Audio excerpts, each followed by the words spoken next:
but I don't think banning it is going to be. I think it's an errata and then a limit.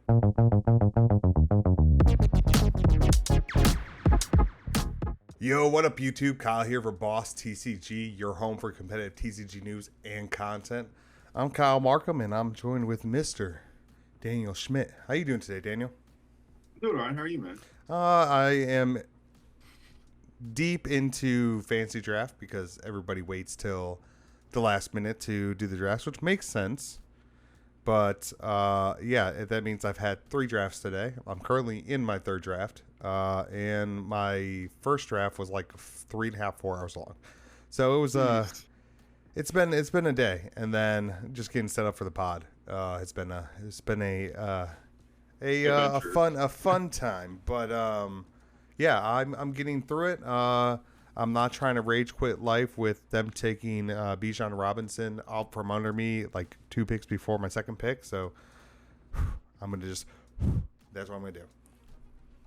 Fair enough.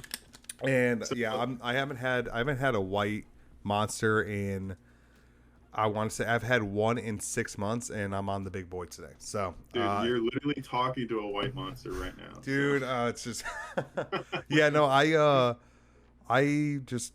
I started taking Adderall from prescription for my ADHD, and they said if you drink too much caffeine, which I am a 7, well, not really 7, I'm exaggerating, like 2 to 3 big monsters a day type guy, the white ones.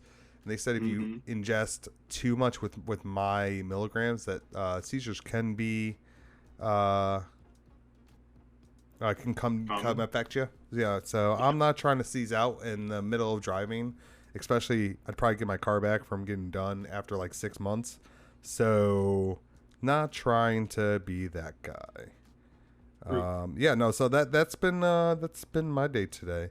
But I know we really want to see what is going on with you this past week. I know we had a hurricane. So, how's your family? I know you were worried about your family because they're farther to the coast than you are. I know your sister's in a flood zone. So is everybody good on that in that front?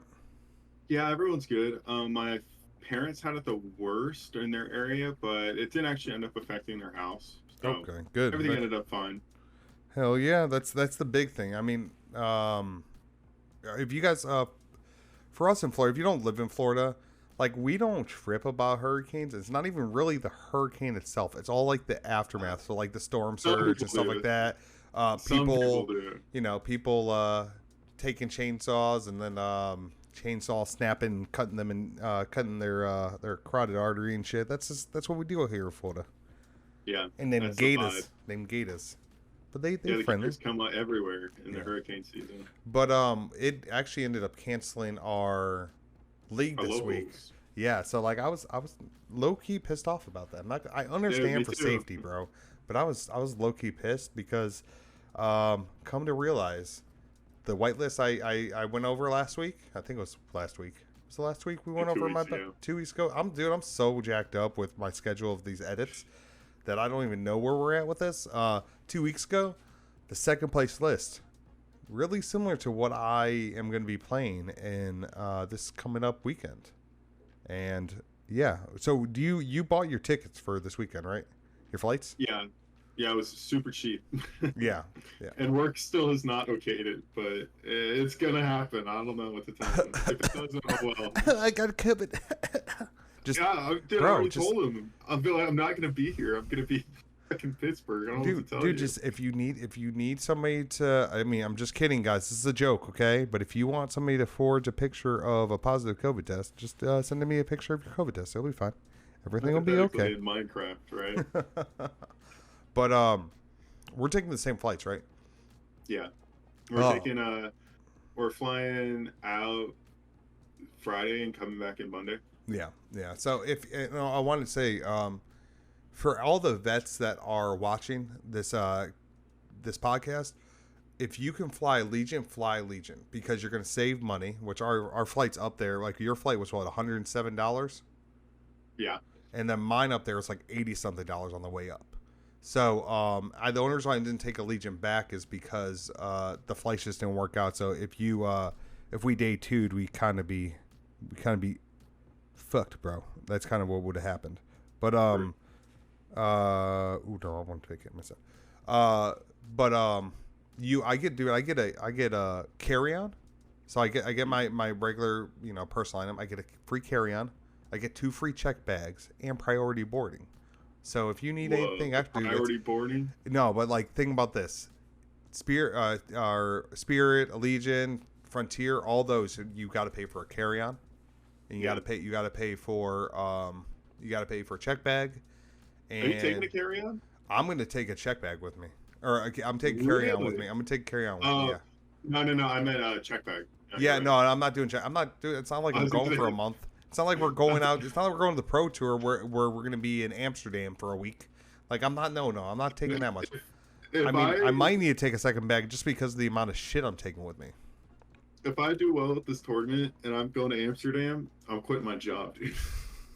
Well, that kind of rolls into, bro. That like legitimately rolls into one of our topics. So let's actually go over. Let's kind of split up like what's going on with you this week into what the podcast can be about. So we're gonna go over the new what sealed event, sealed tourney structure. Sealed deck event. If you sealed deck event, we'll have we'll go over that. We're gonna go over the top 16 of Tulsa. Dude, this is my day today. I'm like half awake. Tulsa, and then we're gonna close it out with talking about how to make. And this kind of rolls to any card game, but how to make Battle Spirits Saga a full-time job, like how to like pay all your bills, and this is also going to all determine on where you are in life. If you if you're a single, don't have any kids or anything like that, like, and you can live like making like 20,000 a year, like it might be that, or what you'll need to do to maybe support a family and all that stuff. So we're going to be talking about all that today, but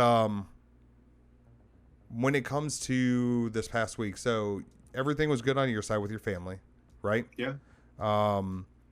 But did you do any testing or anything? No, I didn't have the opportunity to. I think we were going to, you and I, but I think that we kind of just kicked our ass a little bit. Yeah.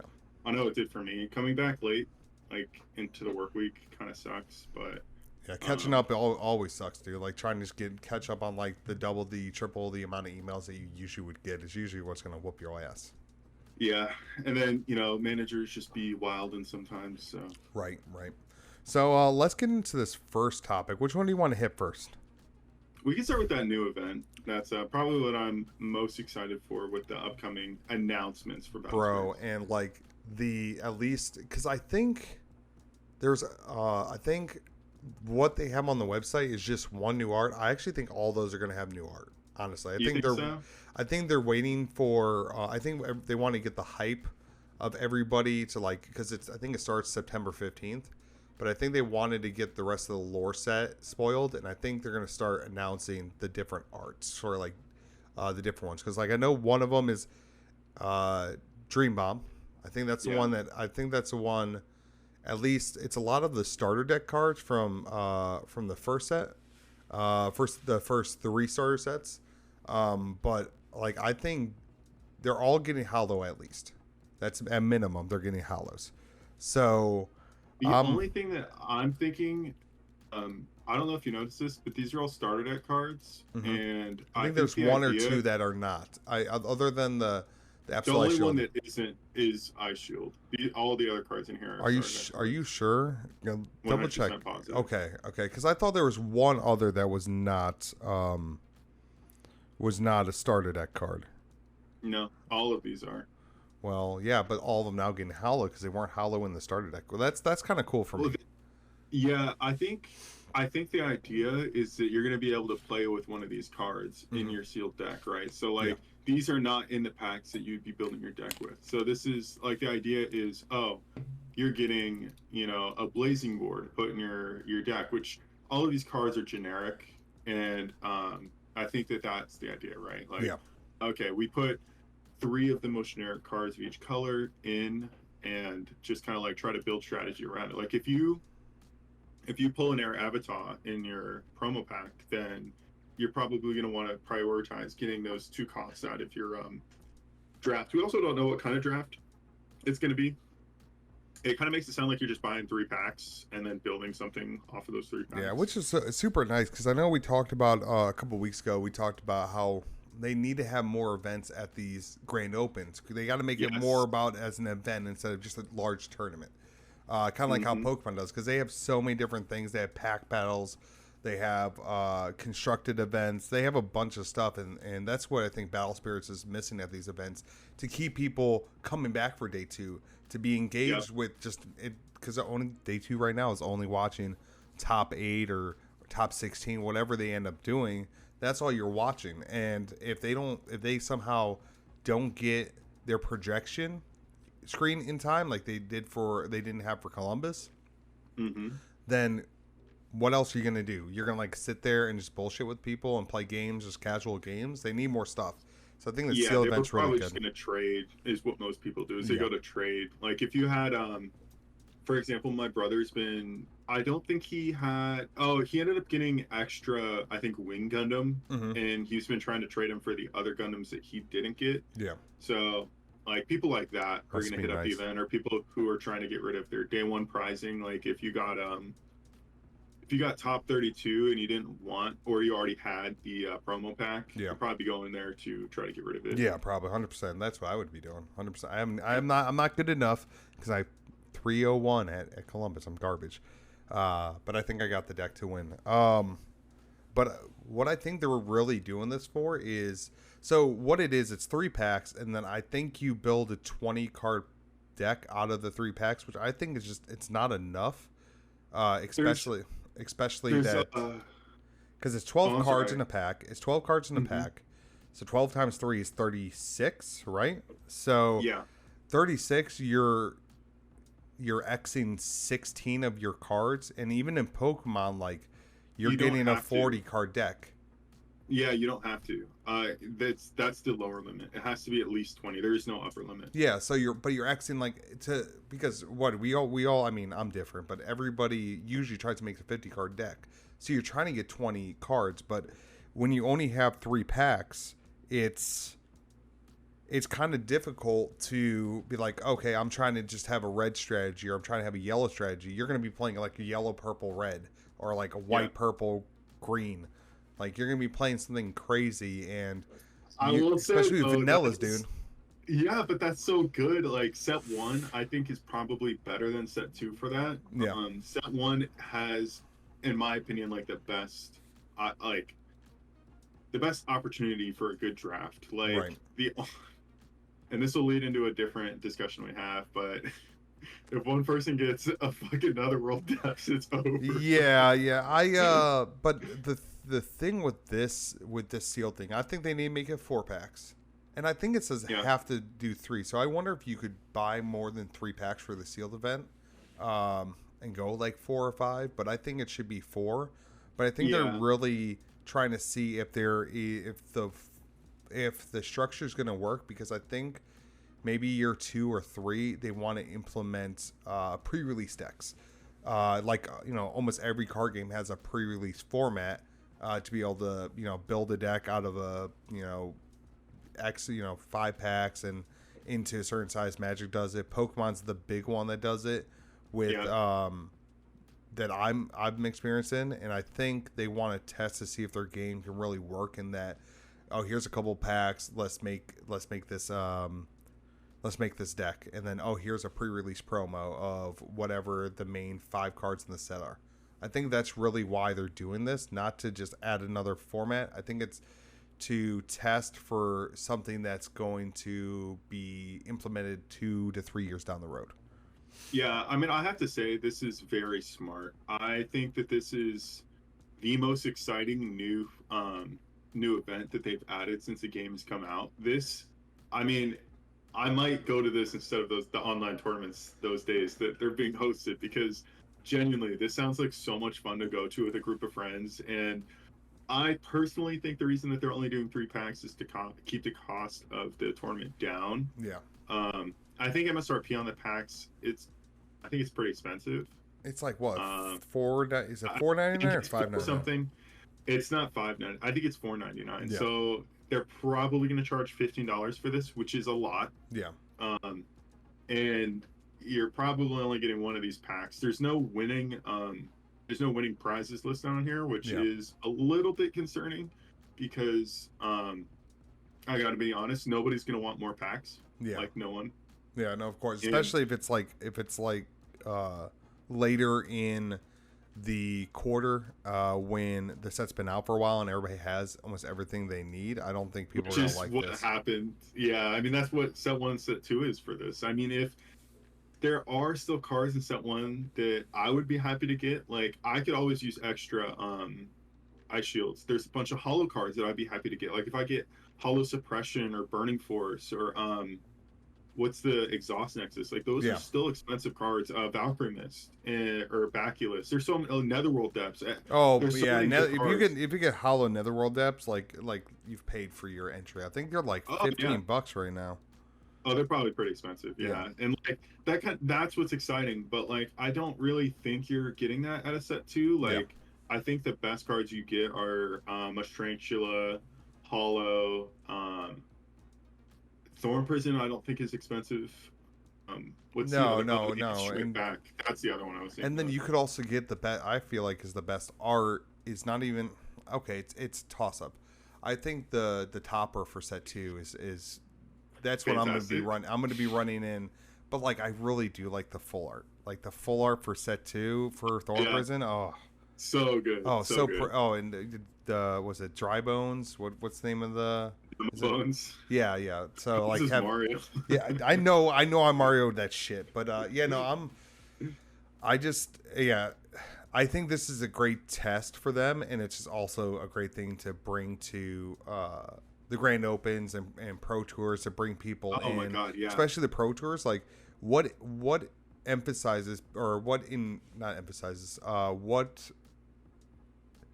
gets people to come to the Pro Tour that aren't like super into the competitive scene and just want to figure out what Battle Spirits is. Yeah, and like people. If you have these side events, it's probably the best way to get people into the game and make it, and especially just super casual people that like to just go to pre-release events. Like I know a lot of people in Pokemon that just go to pre-release events, and especially the collectors, dude. Yeah. The collectors, that's what they do. Yeah. They don't go to locals. They'll go to like their regionals that are near them just because they can go trade and sell product to get more product. Like that's the only reason why they go to those. They don't go for the competitive side, but when they're there, they're like, oh wait, I can play in a pre-release for the new set coming out. I could play the game, but then also maybe get the new cards. It draws people that are not in the tournament to come to the tournament, and especially for the girlfriends and family that are there supporting their loved one that's playing. Give them something to do. Like that's the big thing that they're trying to, more events is never worse. But I really think, honestly, the reason why they have this event is specifically to test out if they can have a pre-release format. I have to say, I hope that they do. I think that they can with what set 1 was. I think they could have with set 1. I think set 2 maybe, but I don't think the XRs really worked that well with the cards in the set. The idea of you getting a friend to come to a pre-release and they get Ice Shield, which is currently the most expensive staple card in the game, right? And it's still not that expensive. They can get that from this and still be introduced to the game. This is honestly, like I said, the most exciting thing that they've done for the game, in my opinion, since they've released it. This is more exciting to me than the online tournaments. Like I said, hell yeah. And the actual like price. I mean, if they start adding good price support. Just give you more packs, dude. I would be excited for that. If they give me more of these, what are they called? Sealed deck promotional packs for winning. Oh man, I'd be grinding these hard because I want to play instead of those ice shields. Especially if they're like, oh hey, here's a pre-release winner version of it, and there's like, dude, imagine that. Imagine if this became a pre-release format, and there's like absolute avalanche, right? It's like a combination of like inescapable avalanche and absolute ice shield. Like imagine if it's like that, and it's like, oh hey, this card that's gonna replace both those cards. is going to have this stamp on it, and there's only like, let's say, 1,000 of them in the world. That card goes to like a $70 card. Yeah. You could just buy yourself the whole deck you want to play, because that's the big thing too. If with this Ice Shield, them doing this art, if the community ends up liking this art, it's gonna be worth, I would say, probably $4 or $5 more than the Hollow Absolute Ice Shield.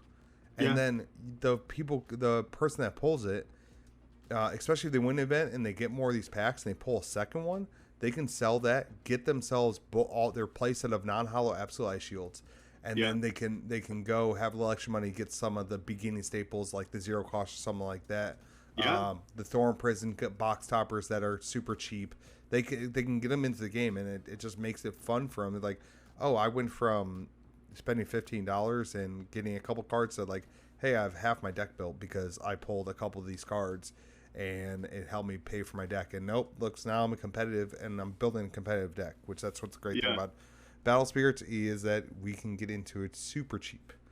I mean, not us. We just buy all the shiny shit. We're already in. Yeah, we're already in too deep. But I was thinking that even like if they did something similar to EX01 or how they did that first thing for the set one that had For All Slash, where those are the pre-release packs. Like you get one of those. That's your pre-release kit, like they do in other card games. Yeah. And then you also get this as like, I mean, I think that that's what they're trying to get at. Like you said, this is a way to test it. If this is more popular, or if this is something they had planned forever, because these are I'm sure you've noticed, but these are set one, all the first wave of starter deck cards. So this could have been something that they. I mean, Ice Shield's the only one that's not. Yeah, no, definitely. I think it might have been wanting. I think they wanted to do this earlier than the second half of set 2. I think they were trying to get this in between. Like, I honestly think they were trying to get this out and all the cards finalized for towards a pro. Well, I think it was supposed to be like maybe like a week or two before EX01. So before the Pro Tour. I think that's really what they were trying to do. Let me see something. Was EX01 3 packs? I'm pretty sure it was. It was, because I bought a case of them, which gave you 4. 4 times 3 is 12. Yeah. I bet you that's what EX01 was supposed to be. I bet you they were meant to be like, okay, well, as a promotion with EX01, you get this. You can use the cards from EX01, go build a deck and play with it. Because that would have been. I think that would have been ideal. 35 cards. That would have been like 35 cards, right? Because there's 9 promos. Yeah. Promos and 36 because there's one of each of the Zero Cost and of the Magics, and then you had the Jewel Dragon. And then, so that's 9 cards, and then 3 packs, because a case, like I said, I'm trying to remember what a case of them is. I think it's 8. It's 8 of those. Is there displays. 8 in the display? So 8 times 3, 8 is 16. Yeah, 24, because there's 24 in a box. So it was a booster box worth. But I think this is supposed to come out earlier, but I'll take this at any time. If this was like right after or maybe they did because they were planning not to do reprints of set 1.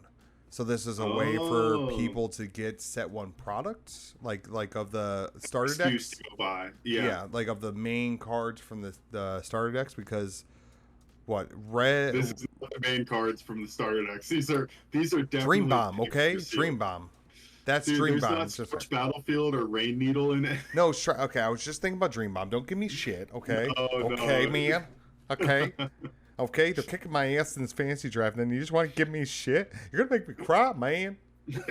No, I really think this is good for the game, honestly. Oh, yeah. No matter if this is testing for a pre-release format, and it doesn't end up working out, and they do something else for pre-release.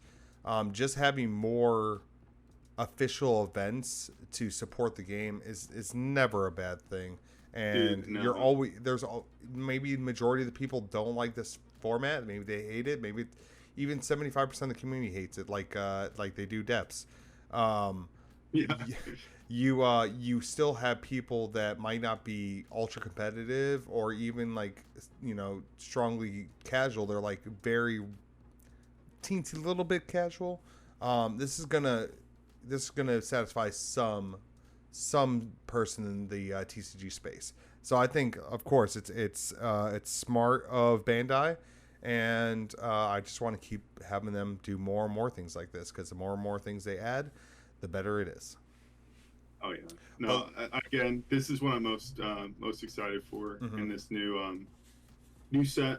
Um, I know we have the lore set coming up too, but Yeah, well, I I want to think talk about that next week. Like, legitimately, I wanna really dive into the lore set because I think that'll be yeah, the week before it comes out.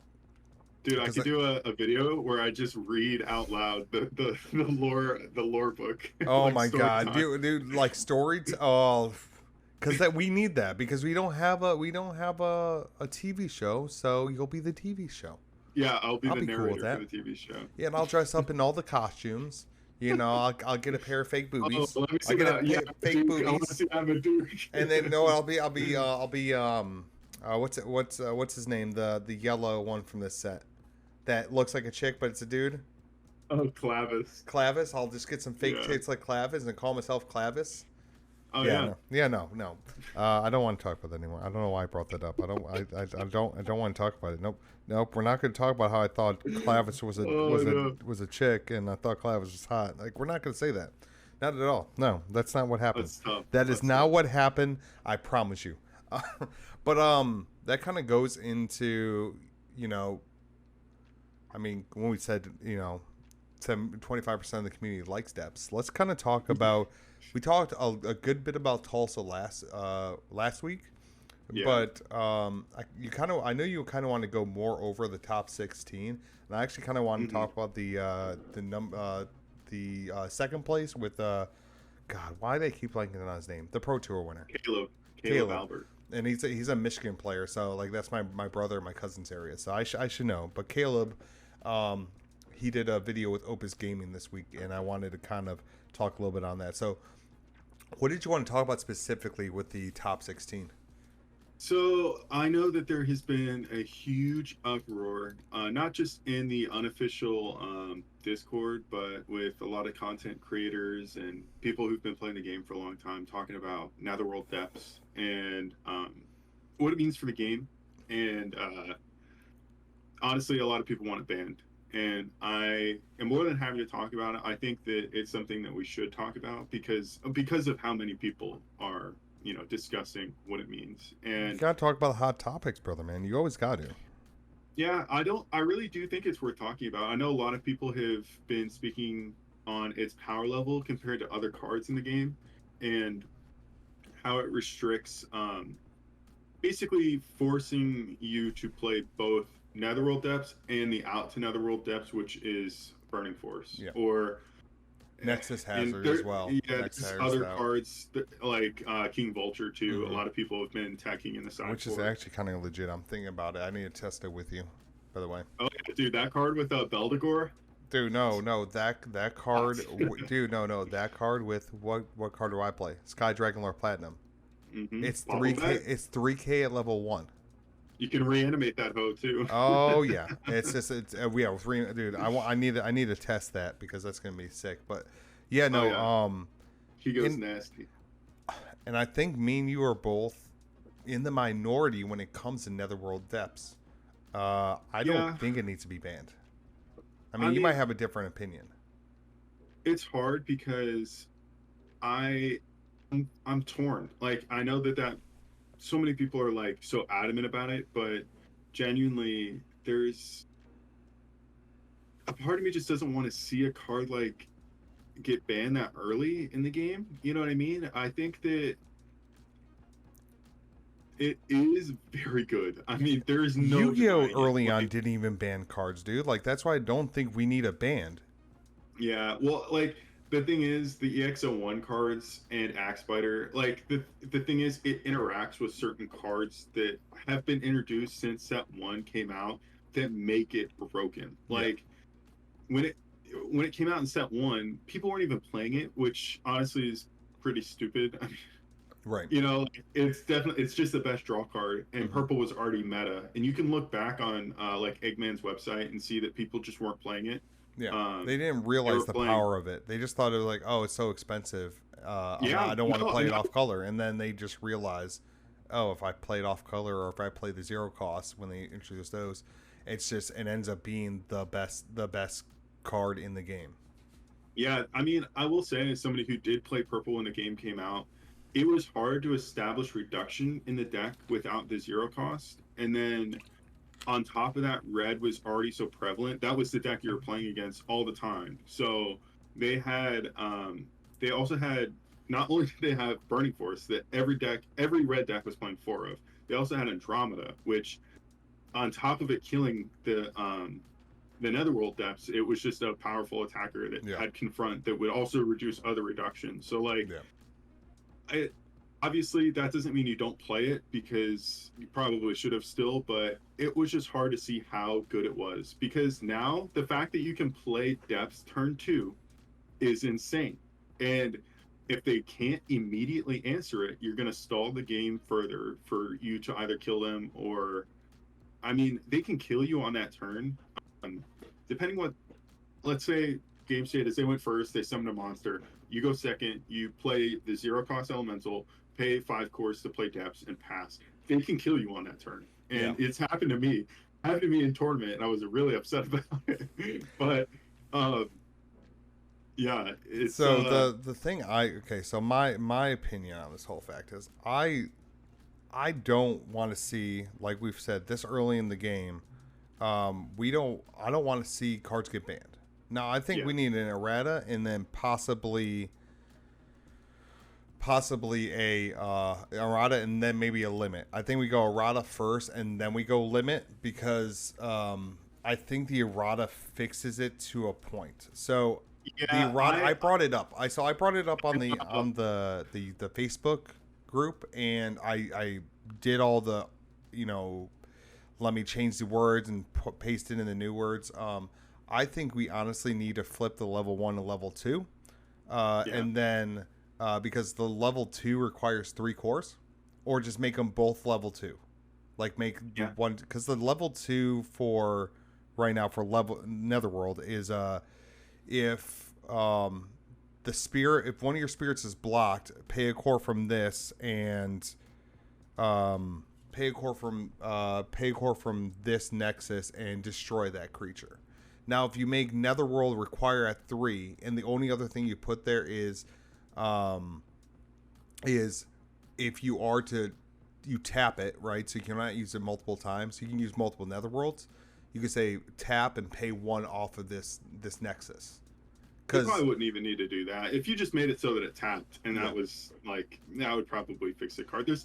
I think we must have talked about this, like, because my thing is, like, I came from Yu-Gi-Oh, and Yu-Gi-Oh had erratas, and it makes it a nightmare when you want to go and do old formats. And the reason is, like, no, it doesn't. Not if you. I mean, yes, I can see that. But if you say, okay, this is only for standard format, this errata is only for that, and then it just goes back. No. Well, that's how people play old formats in Yu-Gi-Oh. But it makes it so that every new printing of that card has the errata on it, and it changes what that card fundamentally does. Like, right. I think that there is, I think the way to do erratas, and there's been a lot of discussion about this in the Yu-Gi-Oh community, is to just ban the original iteration. Fuck it, just ban Netherworld depths. If you're gonna errata it, just take it out of the game, ban it, and then later on print a new version of Netherworld depths that is nerfed, that does the same exact thing, just weaker. Okay, if they made it so, like you said, where it's like it taps, or they switch the level 1 and 2, or they make it so it's only on block or only on attack or only during a certain phase. Like, there's so many things that card just doesn't have on it that it should have. Yeah, I think I honestly don't. My mind. Because they in the Facebook group, somebody put card art there, or I think the original version, and it actually had the draw on its level 2. So that's why I was thinking that'd be great. And because the only reason why I said like also pay 1 is you're not getting the draw, and then you can't use those cores to pay for stuff that you draw into. So like let's say you have three cores on Netherworld, right? And you have 2 cores in the in your reserve. If you pay the one off it, you can't play Burning Force suppression. Or suppression. Well, I mean, unless you're playing white, then you can, because that'll be 4.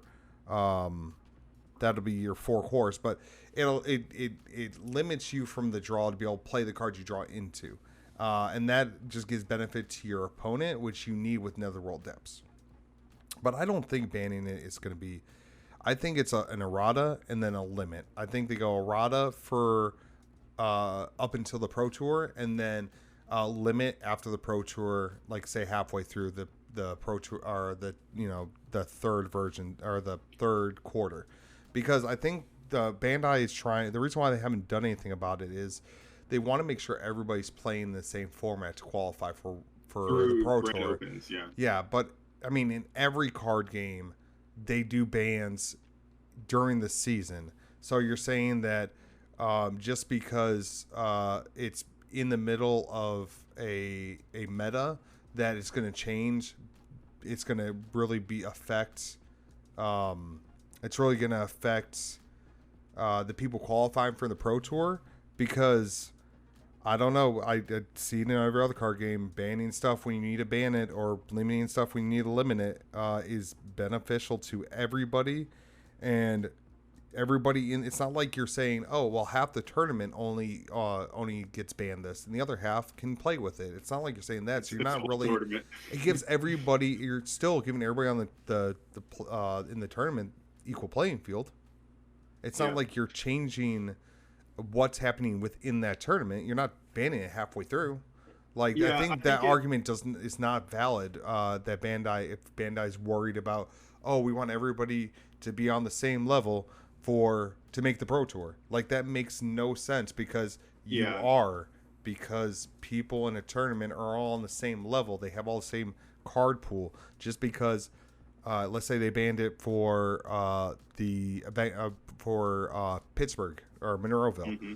Like, it's not like, oh, Tulsa, like it's any different if you didn't or did make your Pro Tour invite at Tulsa. It doesn't change.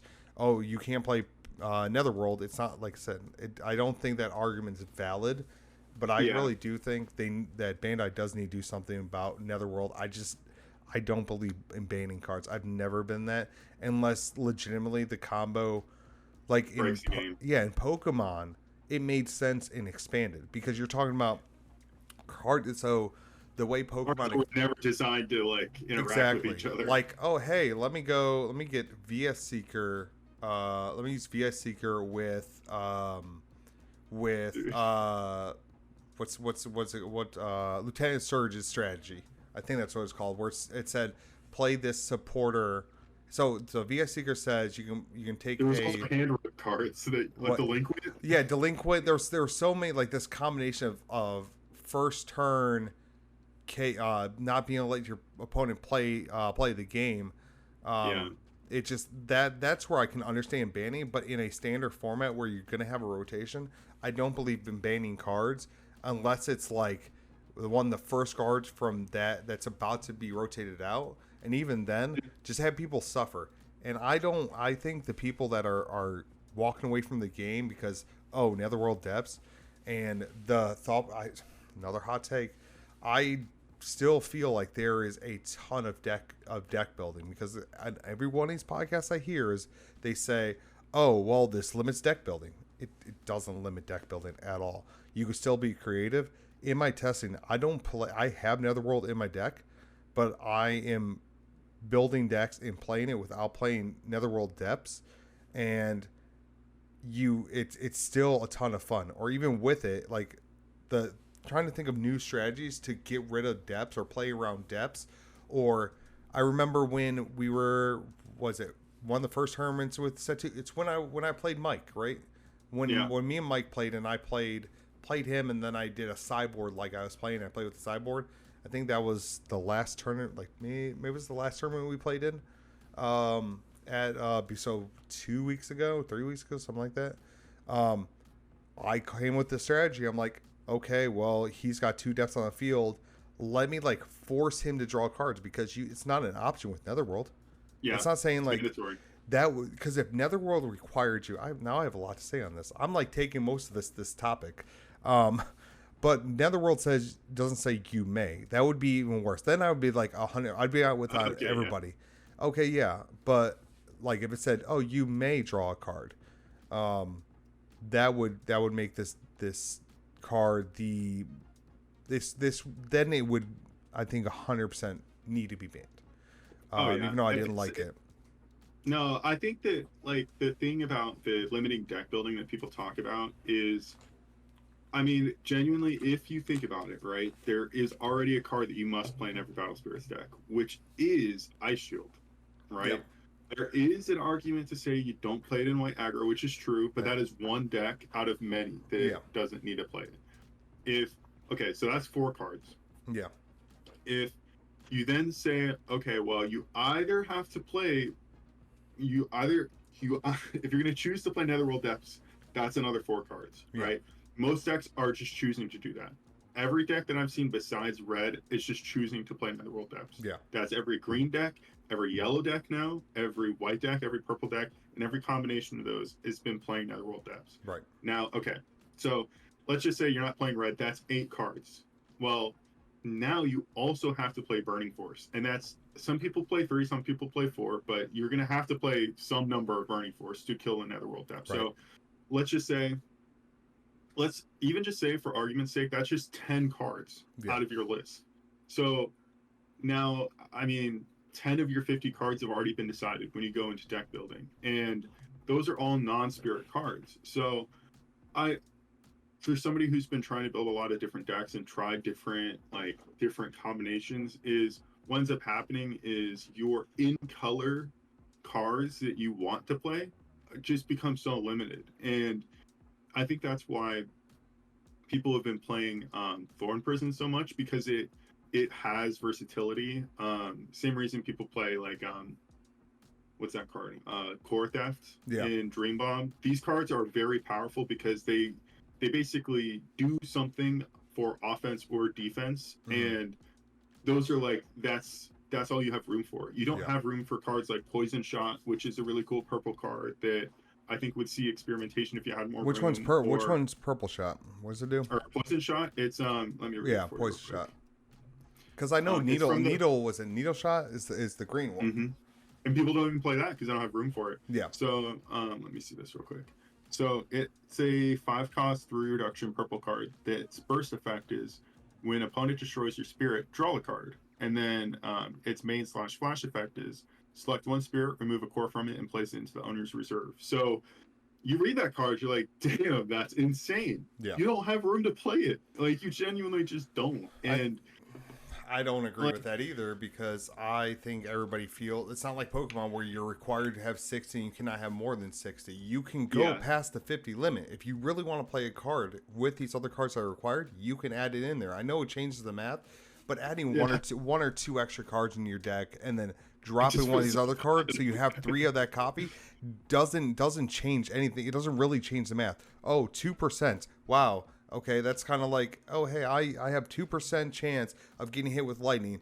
Oh, if I add these 2%, I'm going to get hit with lightning guaranteed. No, it doesn't. Like, I don't see, because everybody's saying that, oh, right now, well, why would you pay more than 51 at the most cards? I'm like, dude, when blue comes out, you all are going to be like, whoa, why are you only playing 50 cards? I'm like, you're limiting yourself mentally on deck building, because you're thinking there is a requirement to put these cards in to be competitive. Yes, but you could always go past the limit.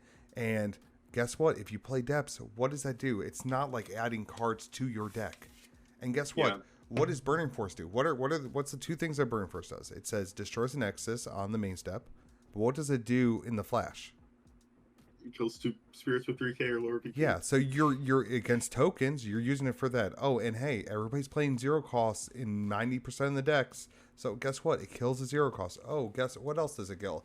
A bunch of the one, a lot of the 1/-1 spirits. Like, these cards aren't specifically needed to be in there for Netherworld, because people are gonna say when Netherworld gets banned, they're gonna be like, well, I gotta play Burning Force because guess what? I'm gonna get my ass kicked by ants. I'm gonna get my ass kicked by zeros. Like they're gonna be like, well, I need it for that. Well, we should ban this card. It's the bad players will. I think that's the thing, is like the bad players will, because like I see what you're talking about. Like there is merit to play those cards, but the truth is like you actually have to. Like it's not like, oh, like you can choose. If you want, you could go to Pittsburgh and just or Monroeville and just not play Burning Force and not play Depths, and you will lose. Like that's legitimately what will happen, because you will play 8 Axe Spider purple decks all day, and you're gonna be like, I can't kill this. And every time, like, I really do think that it's kind of a combination, like I said, of the cards in that deck. The fact that you could throw there's so many plays that make it like, oh, okay. Like you could leave your Axe Spider standing and have a Netherworld Depths on the field and block once with it, draw a card, and then suppression, draw another card, and kill one of your opponent's spirits, which, yeah, that play was already good if it was just suppression on Axe Spider, but the fact that you could do that plus off of it and kill your opponent's card is like, oh, that's why it's broken. Like the card advantage, we talked about that. I think that was last week. Like card advantage and winning through that. Yeah. It just becomes literally just unwinnable. You've realized, oh, I just lost a card and they gained 2 cards. Like that's awful. But like I said, I think people are just limited to, and I think even the high level players are just so fixated on them drawing and getting what they need. If you can force them to draw cards, you're gonna require it. Well, okay, then if you don't want to play Burning Force, what you could play Nexuses. Like there's ways around that. People are saying, oh hey, like this is just not gonna, this doesn't help. This is needed. And I'm in the unpopular opinion, and it's maybe I'm just a bad player, but I think that when you put all of the blame on one or two things in life in a card game, you're limiting your perspective on things and avenues of play. Avenues of play, because like I think if I had when I played Mike and he had double depths down, I think going sideways as much as I did, even knowing I was going to lose spirits, even though I wasn't advancing my game state. If I had one extra turn, if I drew my extra Infinity Shield or Inescapable Avalanche, I would have had him decked out. Like that's just how that would have worked. And people aren't giving cards like Counter Sword and other cards like that a chance because they feel obligated to play a card that does it the most direct way. But there's other avenues to be able to limit what your opponent's trying to do, even if they're playing Netherworld Depths. And that's just how that's how I feel. I'm allowed to have my opinion, and I appreciate everybody's opinion.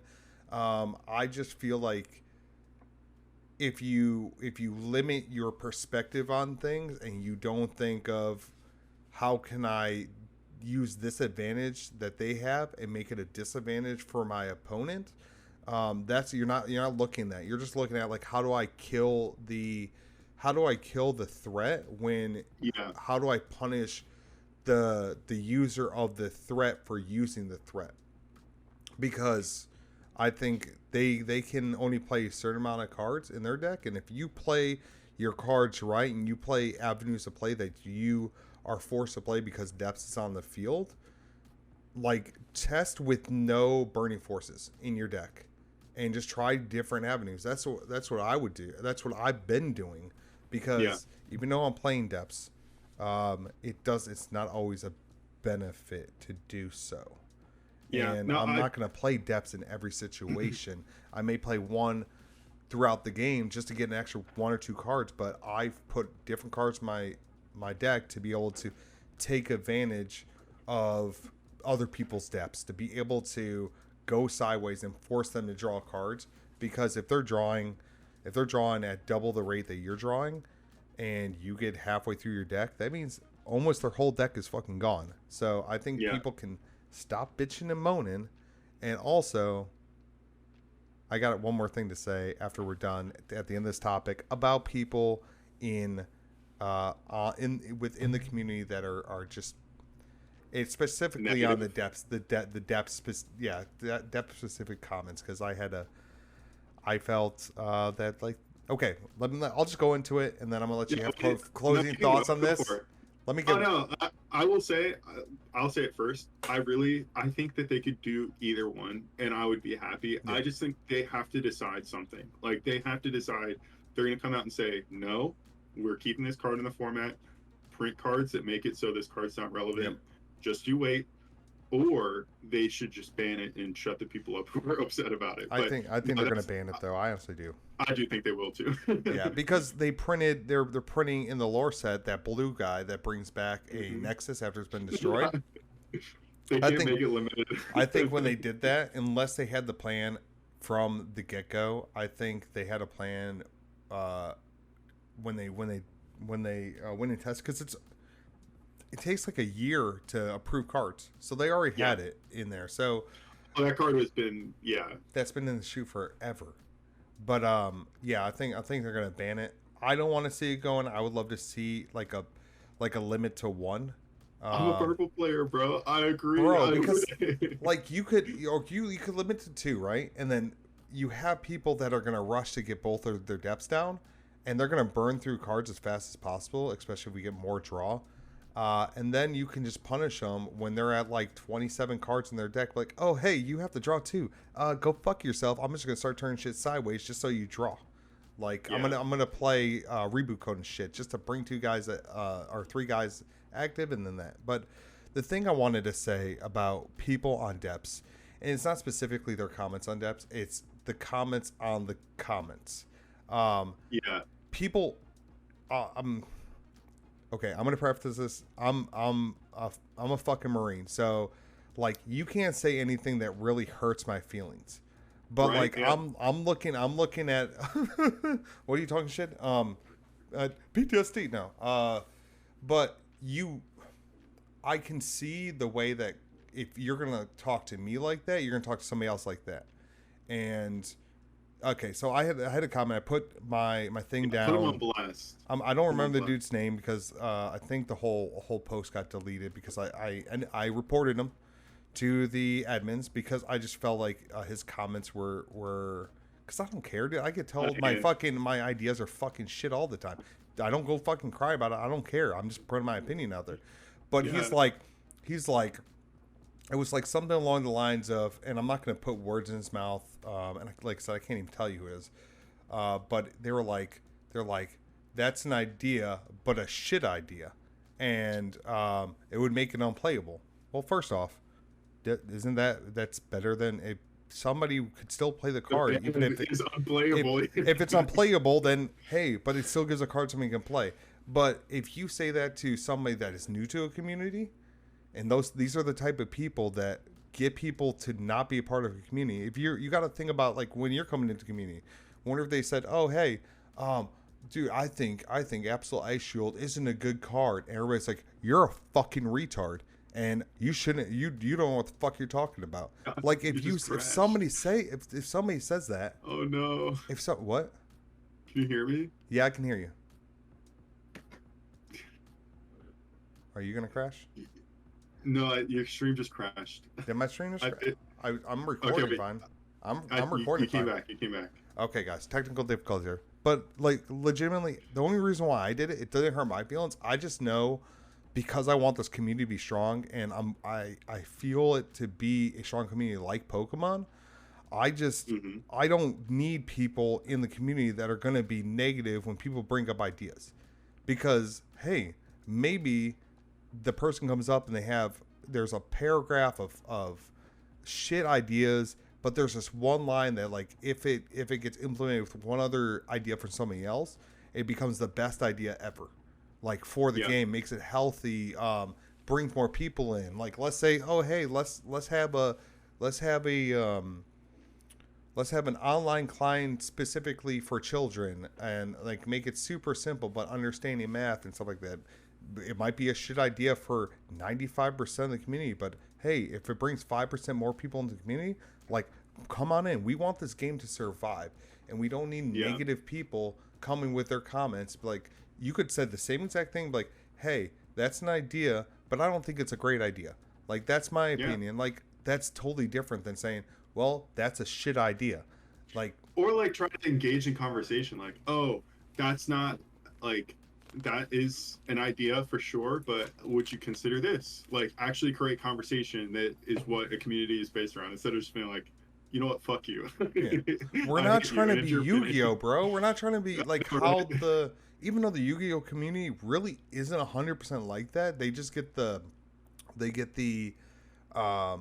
flack for being that community, right? Like, they think everybody thinks negative, but I mean, every community, there's, you know, it just depends on how bad your 5% of your community is. If your 5% of the community is like the worst people in the world, like if like they're looked at it like they're the Hell's Angels of the community, like they're really bad people, like your whole community is going to look like bad people. But if your 5% of the community is like a bunch of jackasses that just talk shit in funny ways, and that's your community, and the rest of your community can patrol that and keep that in check so it doesn't become too negative, like, then you're looked at as a good community. That's what, like, Pokemon's looked at as a good community, and the people in the community in Yu-Gi-Oh aren't policing some of these people properly, or these people are just that bad in the community, and the community's trying their best. Like, you get this outlook of like, you have a bad game or you have a great game community wise, and we just want to have the most positive community we can have. People can have their opinions, people can joke back and forth, but like, don't come straight out with being the first comment like, well, that's an idea, but that's a shit idea, and then like, it's not a good look. And that's the only reason why I reported it, because I'm looking at is, if a 16-year-old kid comes into Battle Spirits because they want to find a community because they're homeschooled and they're trying to find a community to go play with, like, you're not. Wow. Did you hear that? No. Dude, it's like a legit, like this car that has like the biggest speakers, and like, it's like you'll be sitting outside, it feels like it's punching in the chest, and it's like 40 feet away. But anyways, yeah, that's the only reason why is because I'm not, like, it doesn't hurt me. Like, I don't care about your opinion, if you think my opinion is shit or not. It's more of like, I'm looking at that 16-year-old kid that might not have a lot of friends, that's trying to find that friends group in a card game because they thought the card game looked cool. And if they go into the first thing, because they live in the middle of Nebraska and there's nobody out there that they're playing with, and they're like, oh, I can order all this stuff off of TCG Player, which, hey, TCG Player, if you want to be part of the podcast, you can just hit us up let us know at bosstcgmedia@gmail.com. That'd be great. But anyways, if he's like, oh, I could get all these cards because my dad gives me $1,000 for my birthday and I want to spend a little bit on cards, like, let me do this. And the first thing comes in is like, oh, hey, I just have a question. Why is this so good? It doesn't seem that good to me. And this guy's like, oh, well, if you don't think it's good, you're a fucking retard. Then, like, you're gonna kick people out of the fucking community, and you're killing the game that you might love before it can get off the ground. Or even if it's thriving, you're gonna start, alienating the community, the new players. And it just I don't like it. I don't like when people are that negative. You could also have said like, hey, dude, that's a shit idea, in a joking way, like joking around, like after having a conversation, like you were saying, like, start a conversation. You could have a joke back and forth. This is also why people misinterpret, because there's so many trolls on the internet that it hurt. It put a really bad taste in my mouth, and I have not reported people in a long time. Like, I had this dude. I'm going to say one last thing, and then I'll let you close out this topic. I think I said this like 7 times, but I was playing Xbox probably about a year and a half ago, and I was playing Madden, I think it was, and the dude just demolishes me, and I'm just having fun. I don't have a mic. I'm not talking shit or anything, and the dude's like, he's like, bro, you're fucking trash. And then I'm like, yeah, just like your fucking mom. And the dude cried about it and reported it. Like, if you're gonna come at me, like, I'm gonna come at you. And I got like a 2-week ban. Now, like, I might have you don't have to come at people like, hey, like, bro, like, dog, you're like, the dude could have been like, dude, you're trash. And I'm like, hey, dude, like, look at, you can't play defense worth of shit. He's like, oh, just like your mom. I'm like, no, your mom was just on my dick last night. Like, you can talk shit in a respectful way, but if you're just gonna come blatantly out and just say, oh, this is shit, like, you're gonna be like that, I'm not going to stand for it, because I know if you're going to do it to me, you're going to do it to somebody else, and you might not do it to the right person, and you're going to kill our fucking game before it can get off the ground. I'm sorry. True. I had a lot of stuff to talk about with that one. I know. That's what I was telling you. I think we just let it roll. Yeah. So what was the last topic that we had? So because I'm also into Pokemon, and I actually think you're thinking about getting into the competitive side of Pokemon, right? Yeah. So Pokemon just, I think actually Battle Spirits really pushed the envelope with it when they started the talks about increasing prize support in Pokemon. When Bandai's like, oh, we're going to have $1 million prize pool this year. I know that drew a lot of us in initially, and then the gameplay happened, and we're like, oh, we love this game. Like, the money is just additional. But Pokemon just put their first place for regionals, which they have 12 a year, to $10,000. Their internationals, which is like equivalent to our Pro Tours, to 25, and then Worlds is 50,000, which really mirrors Battle Spirits.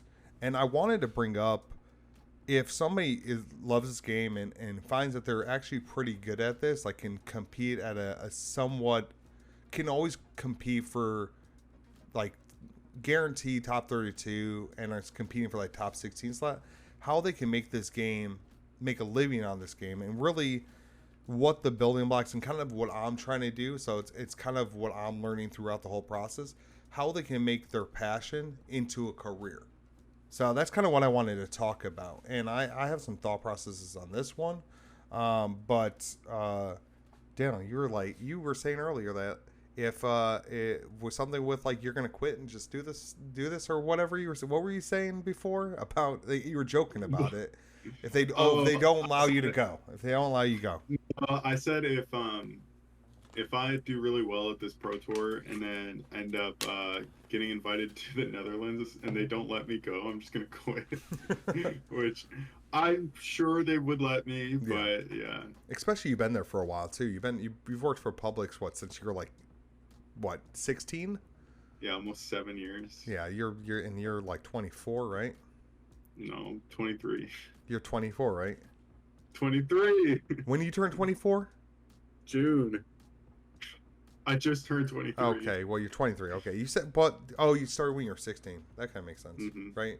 But yeah, I've been breaking down the numbers with what really you need to survive. So it all depends on your situation.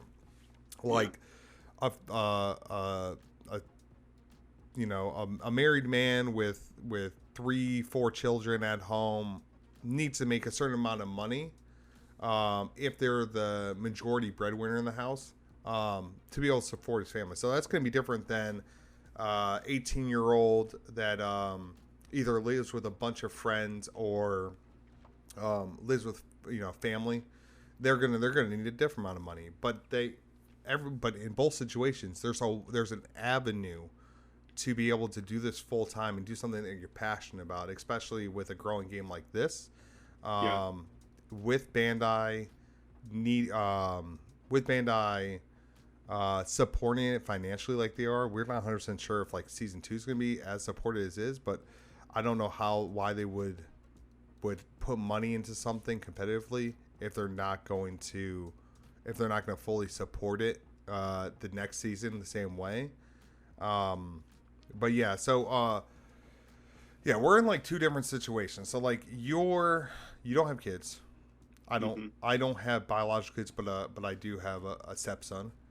So like I have to bring in a different level of income compared to maybe you do, because but then also you have other things. So I'm going to speak on first as a when you're just getting out of college or you're in college. You're probably closer to that time frame than I am. I'm old as shit. Not really. I'm 33. But what would you I'm trying to figure out how to, because I think it's a great topic. I'm just trying to figure out how to kind of go about it. Yeah, I mean, I kind of have some thoughts on it. Well, I know what you you're kind of have getting like at. you kind of have like a slight financial background, right? Yeah, I Yeah. mean, I think that when it starts as it obviously it's always going to start as a hobby, right?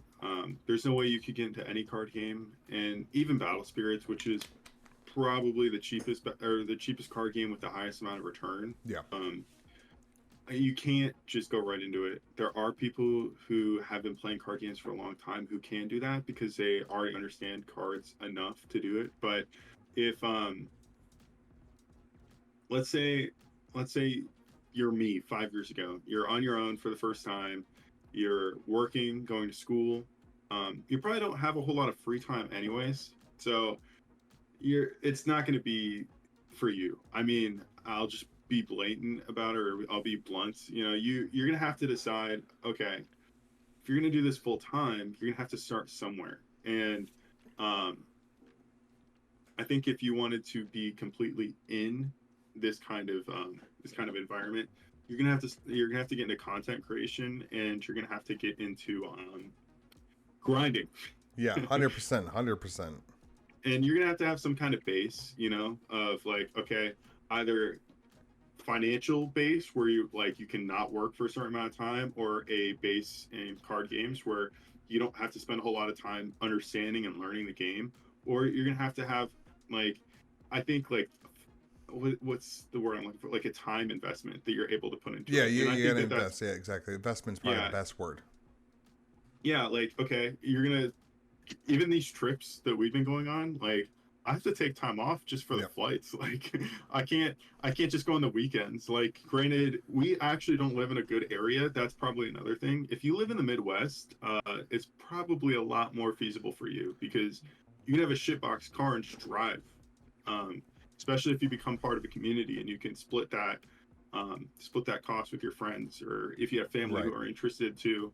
But Now that's not true. So okay, you haven't been traveling. So I have more of the experience on the travel side. This is specifically why I moved to Polk County, is because I'm in between Tampa and Orlando.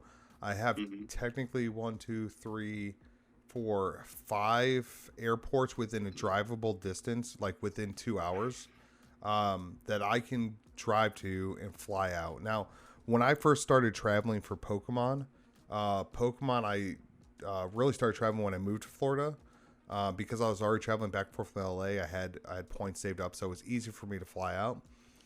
You can, depending on what type of job you have, if you're working retail, you're fucked. Like, seriously, that is, which mostly, like you're saying, when you're young, you're not working in an office space. You're not working unless you work like for your family, and you can really finagle. You really can finagle your time. What I did, I was working for, who was I working for when I started traveling? I was working for a car dealership, delivering car parts. So I knew the latest I would get off, and especially with my boss, really, because also having a great relationship with your boss really helps. The one that does your time schedule, he knows Fridays I would fly out, so he wouldn't put me on the far distance ones. The ones I would, if I hit traffic, I wouldn't get back till 7, 8 o'clock at night. He would put me like local for Friday. So I would, get off work, go home, shower. I would pack the day before. I would go straight to the airport. I'd take the last flight to wherever I was going out, right?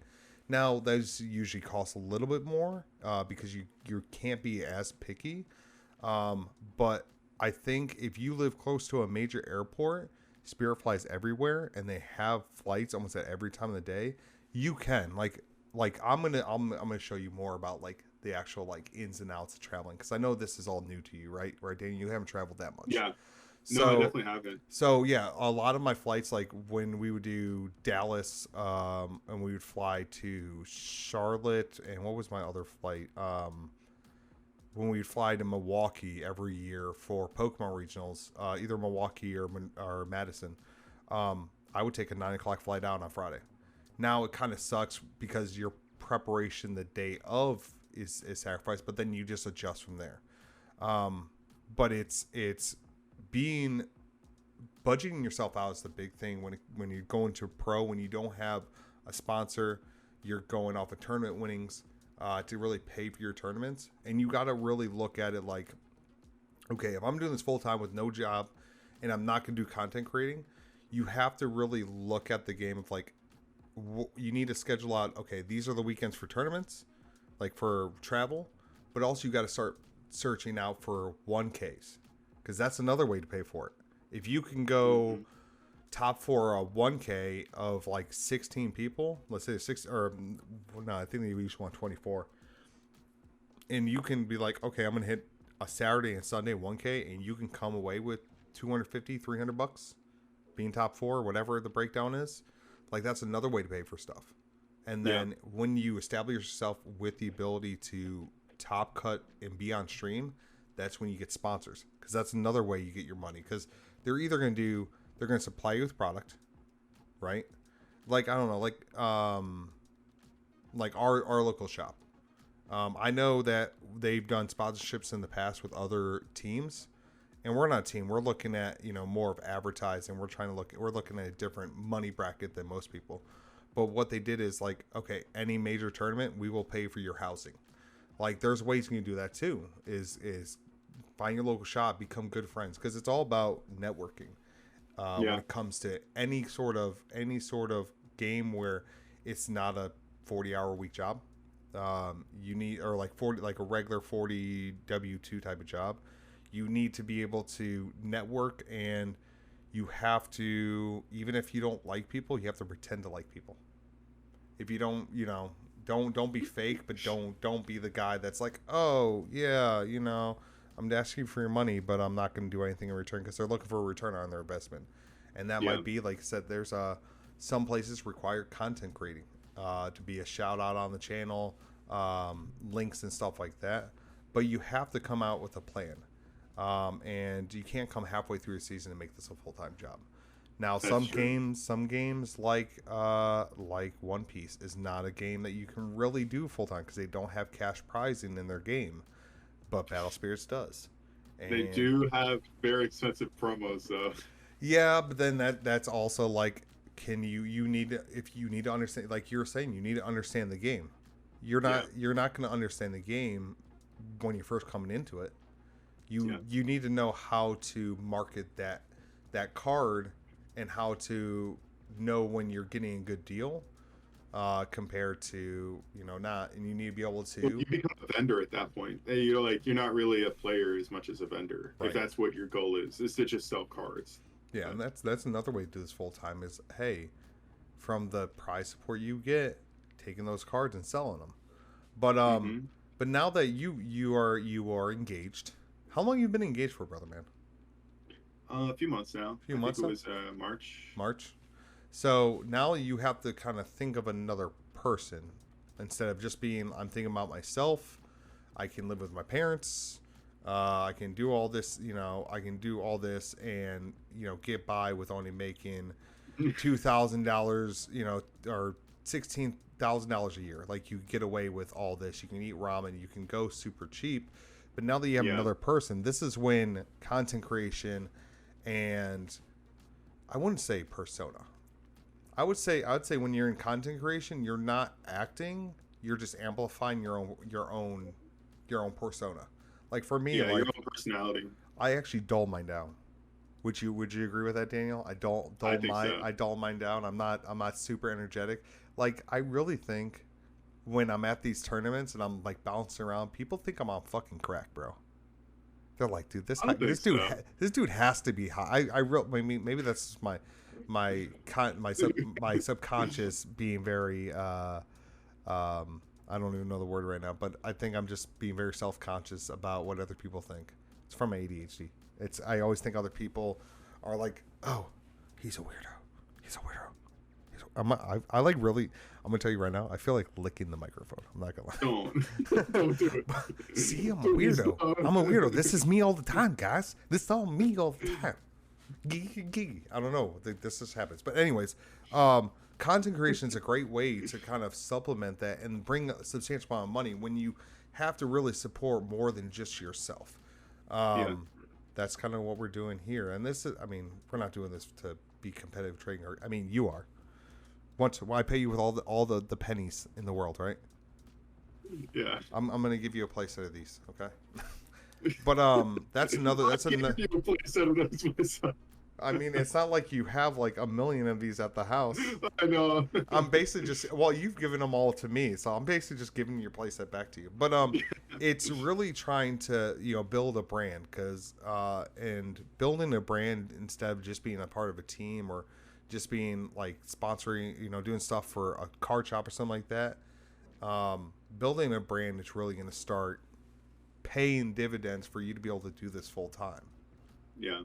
And yeah, what else do we want to talk about the subject? I feel like we've gone off rails on this one, and I feel like I think that kind of covers everything, though. I think that, I mean, I guess it's kind of best to leave it as a to be continued, right? Because obviously that's our goal, right? Like, if this is where we're starting, I mean, honestly, I work a full-time job. I still try to go to every tournament that I can, and I've been making it work. So my goal obviously would be to become a pro player and not have to work anymore and just play cards. But this is a few months in. The game's been out probably as long as I've been engaged. So it's like it's impossible for either of us to say yet, because while that may be our goal, we're not there yet. And that's fine. And I'd like to take the time to kind of track our progress over the years. I mean, what I told you is, like, I plan to play this game until it dies. If that's tomorrow or if that's 10 years from now, I'll play this game until it's dead. So at that point, I think that it's inspired me to want to play another card game, because this has been so fun for me. The experience and the community has been great. I literally cannot ask for anything more in a hobby. It's cheap, it's fun. The time investment can be as little or as much as you want it to be. So I mean, I've just had so much fun playing this game. I've met great people, you included, Kyle. Is like, this has been so fun. Even the opportunity to do this and talk about it on a podcast has been great. So, like, I've gotten what I wanted, but that's what you, the viewer or the listener, should do, is find out what you want from this. And, we've said that probably every podcast, is find out what you want from this and make it your reality, because that's all you can do. Yeah, but the only thing I'll say with that is kind of figure out what you want from this, and even if it is to financially pay for things, don't lose sight that this is a hobby, and even if it becomes your job, don't make it so cutthroat that you're being toxic. Because we covered on building a team, and I talked about people that when I built my last team that come to find out after they left the team that they were really being a negative part of the Pokemon community. Yeah. And just looking at this game as more of a transactional game with, hey, I'm gonna make $50 or I'm gonna spend an extra 2 hours and only make $25. Look at it like how can I say it? Like, don't take away the joy from the game just to make a buck at the game. Because that's when you start becoming a negative person within the community, and that's not what you want, because it's not going to help you get to that end goal of financially supporting yourself, just specifically from playing Battle Spirits Saga or any competitive trading card game. But it also because what the saying everybody uses is, if you find something that you enjoy, you don't work a day in your life. Like, do something you enjoy, don't work a day in your life.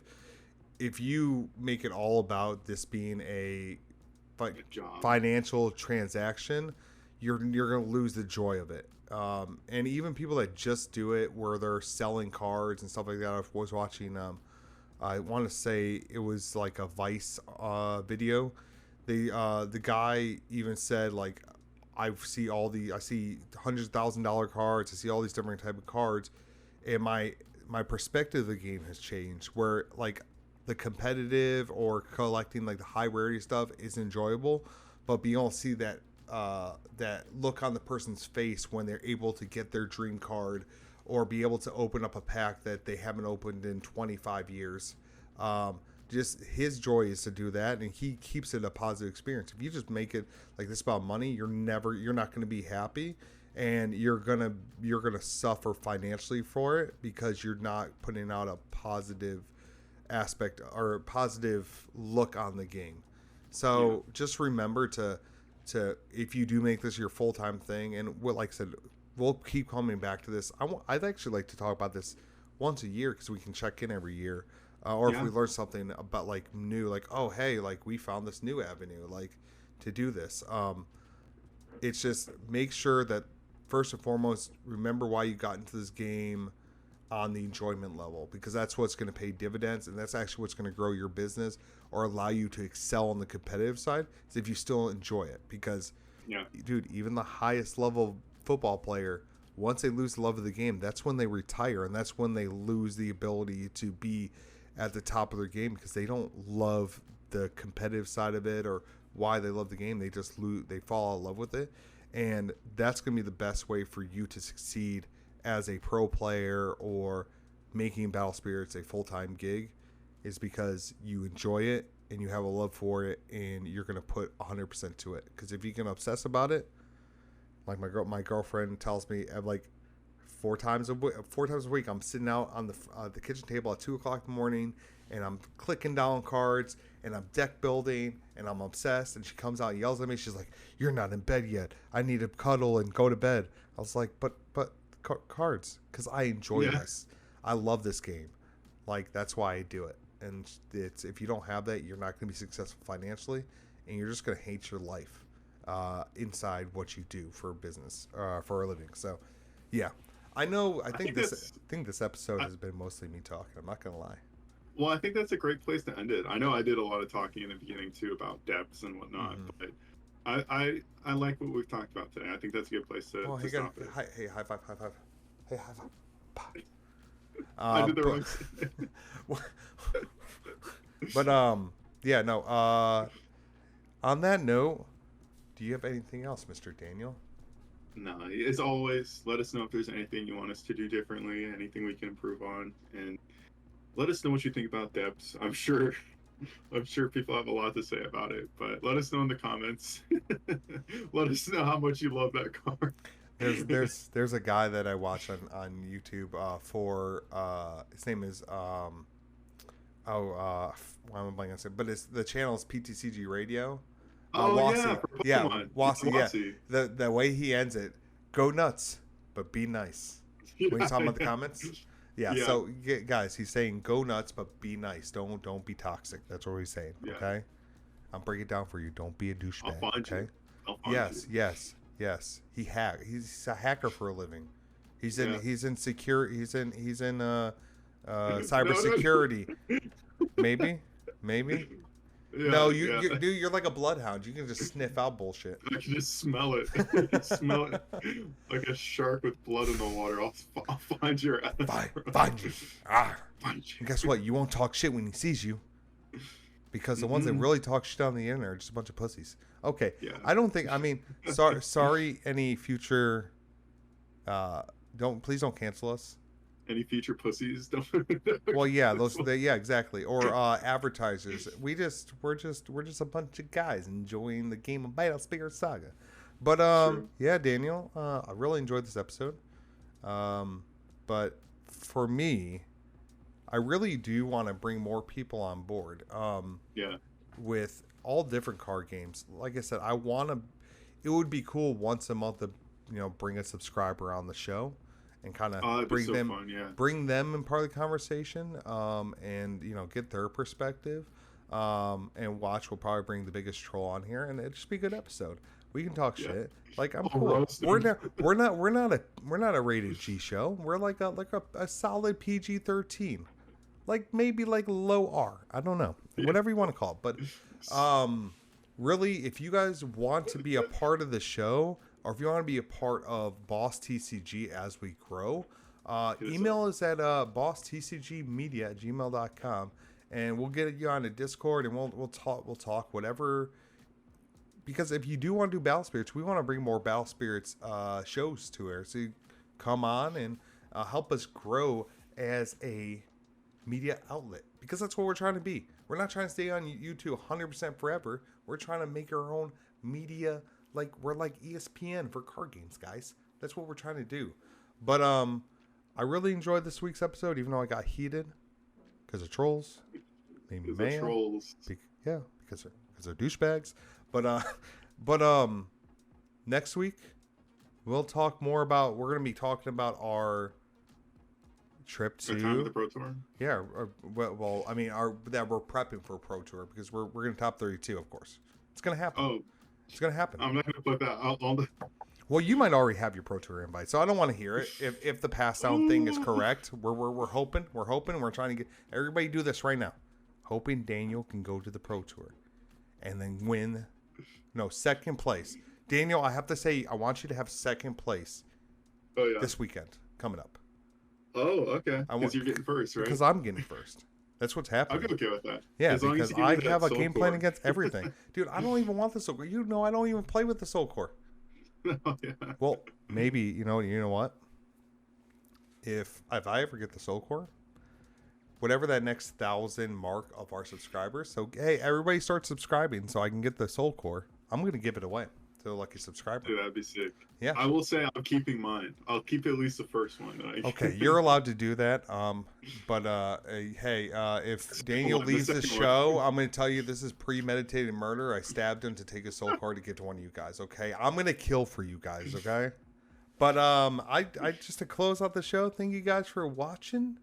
Stay awesome, stay blessed, and me and Daniel will see you later.